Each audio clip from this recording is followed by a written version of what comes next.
बहुत छोटा सा और मुख्तसर अमल लेकर आया हूँ उनके लिए जो रात को सोते हैं।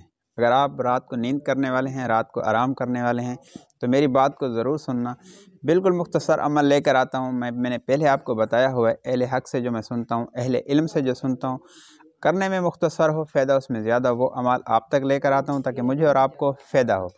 तो रात को सोने वालों को मैंने ज़िक्र किया है कि जो लोग रात को सोते हैं तो मुख्तसर अमाल कर लिया करें। खुदा की कसम, आप नींद करेंगे, फ़रिश्ते आपका पहरा देंगे, आपकी हिफाजत करेंगे हर तरह से, आपके घर की, आपके बच्चों की, आपकी जान की। आप नींद करेंगे, फ़रिश्ते नेकियां लिखते रहेंगे।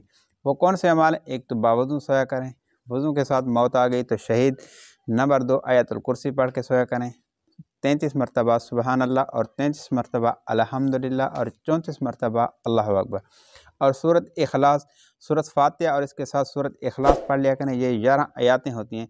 उलमा फरमाते हैं कि जो 11 आयातें पढ़कर सोता है ये गाफिलीन में शुमार नहीं होते, तो इसकी रात जो है इबादत में लिखी जाएगी। अगर बात अच्छी लगी तो भाई के चैनल को सब्सक्राइब करना। अल्लाह आप सबका हामी नासिर हो। अल्लाह हाफिज़।